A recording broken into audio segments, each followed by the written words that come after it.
Hello, it's Ricardo and welcome back to Valheim, the Viking game that has you running around hitting things with sticks. Today we're going to talk about Abyssal weapons, the Abyssal Harpoon, the Abyssal Dagger, all that sort of stuff. How'd you get them? Now you may have been floating around and see these big lumps coming out of the middle of the ocean with no land in sight. Well, these are actually not land masses, but let's get into it and cover out exactly what they are.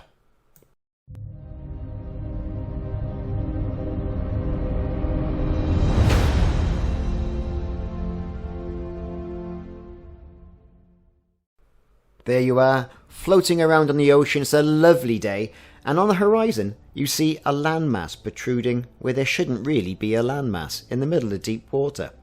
What could this be? Well, in fact, it's not a landmass, it's a kraken. But don't be afraid, at the moment the krakens do not harm you in-game. However, park your boat, get on the back of the kraken, walk around it like a normal landmass, and you will find abyssal barnacles and probably a few trees and other materials as well. Hitting it with a sword and a mace and an axe is not going to do it. You're going to need a pickaxe, either an antler pickaxe or an iron pickaxe. These abyssal barnacles, when mined, are going to give you, typically, 4 chitin each. Now, like I mentioned, for the Abyssal Harpoon, you're going to need about 30 chitin. Now, chitin is the material that comes out of the Abyssal Barnacles that allows you to make the Abyssal weapons. So, we'll just try out the normal antler pickaxe, which works perfectly well.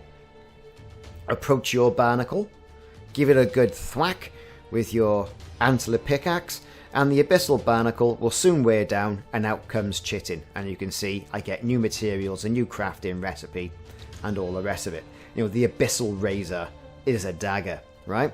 So I thought, okay, fair enough, so the antler pickaxe works okay, and I'm taking a bit of damage on it as well. I've also got an iron pickaxe there, and I thought, well, that's probably a bit more of a hardier thing to go pickaxing with, so I'll go and give that a go. And, you know, sure enough, you know, it wears through these Abyssal Barnacles in no time.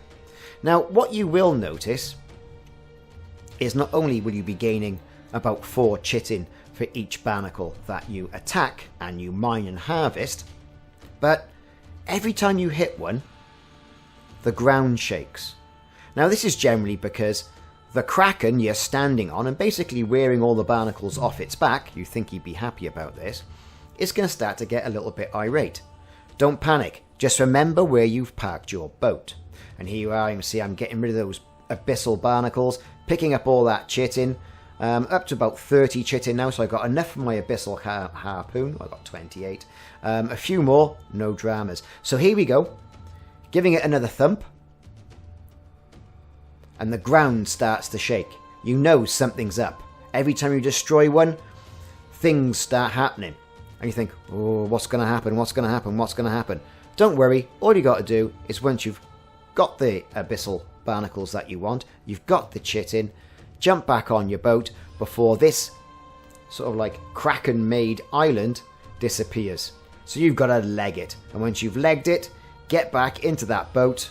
You may have to do a bit of swimming, but don't worry, currently in the game it's not going to cause you any harm, but it does mean that you're still going to be leaving abyssal barnacles on the back of that kraken. You couldn't mine all that you could possibly mine, but you're going to walk out of there like I did with about 39 units of chitin. So once you've got your chitin from your abyssal barnacles, what do you do? Now, the abyssal weapons, such as the Abyssal Harpoon, are made at your workbench. Make sure your workbench is modified enough. You need to basically go on to Abyssal Harpoon. You've got to be a grade 2 workbench. You need fine wood, you need some chitin, and you need some leather scraps. Once you've got that, then you can fashion your Abyssal Harpoon. And the same also goes for the Abyssal Razor as well. Once you've got your Abyssal Harpoon, it's time to get back in your boat and go and find yourself a Sea Serpent. Your friendly neighbourhood Sea Serpent, once killed and dragged to shore and killed in a method that I'll show in another video, will then furnish you with what you need to get a Sea Serpent shield. Try saying that quickly a few times. Hope you've enjoyed this video on how to get the Abyssal Harpoon, how to get chitin. The only problem with the Chitin aspect of things and with Valheim is that everything is procedurally generated. I can't tell you exactly where these things are going to be, but float around on the ocean, but make sure you're in the ocean long enough, and one will soon to be pop out. I've been Ricardo, thanks for watching this video on Valheim Abyssal Weapons, I'll see you soon.